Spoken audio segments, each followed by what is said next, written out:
ಕೊಡಗು ಜಿಲ್ಲೆಯಲ್ಲಿ ಮುಂಗಾರು ಶೀಘ್ರ ಆರಂಭವಾಗುವ ಲಕ್ಷಣಗಳು ಕಾಣಿಸ್ತಾ ಇರುವ ಹಿನ್ನೆಲೆ ವಿರಾಜಪೇಟೆ ತಾಲೂಕು ವ್ಯಾಪ್ತಿಯಲ್ಲಿ ಅಗತ್ಯ ಮುನ್ನೆಚ್ಚರಿಕಾ ಕ್ರಮಗಳನ್ನು ತಕ್ಷಣ ಕೈಗೊಳ್ಳುವಂತೆ ಸಂಬಂಧಪಟ್ಟ ಇಲಾಖಾಧಿಕಾರಿಗಳಿಗೆ, ಗ್ರಾಮ ಪಂಚಾಯಿತಿ ಅಭಿವೃದ್ಧಿ ಅಧಿಕಾರಿಗಳಿಗೆ ತಾಲೂಕು ಪಂಚಾಯಿತಿ ಕಾರ್ಯನಿರ್ವಹಣಾಧಿಕಾರಿ ರಾಜೇಶ್ ಅವರು ಸೂಚನೆ ನೀಡಿದ್ದಾರೆ.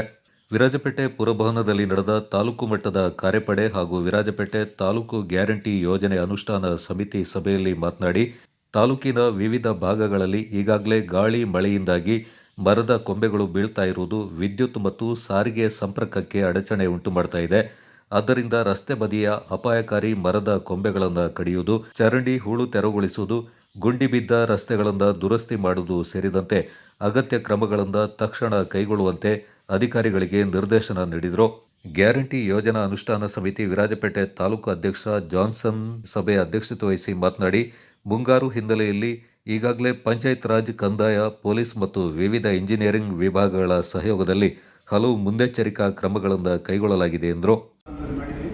ಅದರ ಹೊರತಾಗಿ ವಿರಾಜಪೇಟೆ ಮತ್ತು ಪೊನ್ನಂಪೇಟೆ ತಾಲೂಕಲ್ಲಿ ಟಾಸ್ಕ್ ಫೋರ್ಸನ್ನು ಪ್ರತ್ಯೇಕವಾಗಿ ಮಾಡಿ ಅವರಿಗೆ ಈ ಮಳೆಗಾಲ ಸಂದರ್ಭದಲ್ಲಿ ಆಗ್ತಕ್ಕಂಥ ಏನೇ ಅನಾಹುತ ಸಂಭವಿಸಬಾರದು.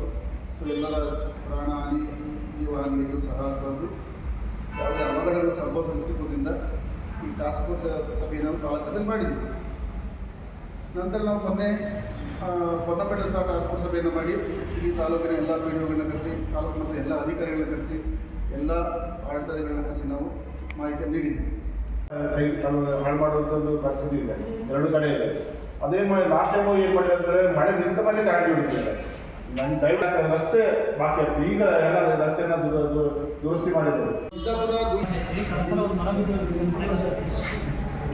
ಬೇಗ ಆದಷ್ಟು ಬೇಗ ಸ್ಪಂದನೆ ಕೊಟ್ಟರು ಸರ್. ಈ ಸಲ ಅದೇ ಥರ ಚಾನ್ಸ್ ಇದೆ. ನಮಗೆ ಅದೇ ಟೈಮಲ್ಲಿ ಕೋಆಪ್ರೇಟ್ ಮಾಡೋದು. ಅಮ್ಮೇಕಲ್ ರೋಡಲ್ಲಿ ಕೊಡ್ತಿದ್ದಾರೆ. ಅದರ ಹತ್ರ ಒಬ್ಬರು ಮನೆ ಇದೆ ಸರ್. ಅವ್ರು ಬಂದು ಪಂಚಾಯತಿಗಳಿಂದ ರೆವಿನ್ಯೂ ಅವರು ಕಂಪ್ಲೇಂಟ್ ಕೊಟ್ಟಿದ್ದಾರೆ ಸರ್. ಬಂದು ಮನೆ ಹತ್ರ ತುಂಬ ಸ್ವೀಪಾಗಿ ಬರೀತಾ ಇದ್ದಾರೆ ಸರ್. 98.65% ನಾವು ಅದನ್ನ ಸಾಧಿಸ್ತೀವಿ ಸರ್. 159 ಸಾವಿರ ಆಲ್ರೆಡಿ ಬಿಡುಗಡೆ ಆಗಿದೆ. 450 ಜನಕ್ಕೆ ನಾವು ಈ ಗೃಹ ಜೊತೆ ಇಂಟೈನ್ ಮಾಡೋಕ್ಕೆ ಸಾಧ್ಯ ಮಾಡ್ತೀವಿ. ಅವರು ಮಾಡಿದ್ದಾರೆ. ನಂತರ ನಾನು ಜಿಲ್ಲಾ ಆಹಾರ ನಿರೀಕ್ಷಕ ಅಧಿಕಾರಿಗಳನ್ನು ಭೇಟಿಯಾಗಿ ಅವರು ದೂರವಾಣಿಯಲ್ಲಿ ಕರೆಸಿ ಹೋಗಿ ಸ್ಥಳ ಪರಿಶೀಲನೆ ಮಾಡಿ ಅಂತ ಹೇಳಿದರು. ಅವರು ಆಹಾರ ನಿರೀಕ್ಷಕರಿಗೆ ಮೀನಾ ಕುಮಾರ್ ತಿಳಿಸಿದ ಮೇರೆಗೆ ಅವರು ಅಲ್ಲಿ ಹೋಗಿದ್ದಾರೆ. ಅವ್ರು ಹೇಳ್ತಾರೆ ನನಗೆ ಹೇಳಲೇ ಇಲ್ಲ ಅಂತ ಹೇಳಿ. ಅಲ್ಲಿ ಅವರು ಹೇಳಿದ್ದಾರೆ, ಹೇಳದೆ ಸುಮ್ಮನೆ ಯಾರಾದರೂ ಹೇಳ್ತಾರೆ ಅಂತ. ಇದು ಮೋದಿಯಾಗಿ ರಾಜ್ಯ ಸರ್ಕಾರದ ಅಂಶ ಅಂತೇಳಿ ಆರೋಪ ಮಾಡಿದ್ದಾರೆ. ಇದು ಸ್ವಲ್ಪ ದಿನದಲ್ಲಿ ಎಲ್ಲ ನ್ಯಾಯಬೆಲೆಗಳು ಒಂದು ಅಚ್ಚುಕಟ್ಟಾಗಿ ಮಾಡ್ತಾ ಇದ್ದಾರೆ. ಈಗ ಪುನಃ ಅವರ ಭವಿಷ್ಯವನ್ನು ಸ್ಟಾರ್ಟ್ ಮಾಡಿದ್ದಾರೆ. ಅದರಿಂದ ಆಹಾರ ಅಧಿಕಾರಿಗಳು ಯಾರಿದ್ದಾರೆ, ಜಿಲ್ಲಾಧಿಕಾರಿಗಳು ಈ ಮೂಲಕ ಅವರಿಗೆ ಒಂದು ಮನವಿಯನ್ನು ಮಾಡ್ತಾ ಇದ್ದಾರೆ.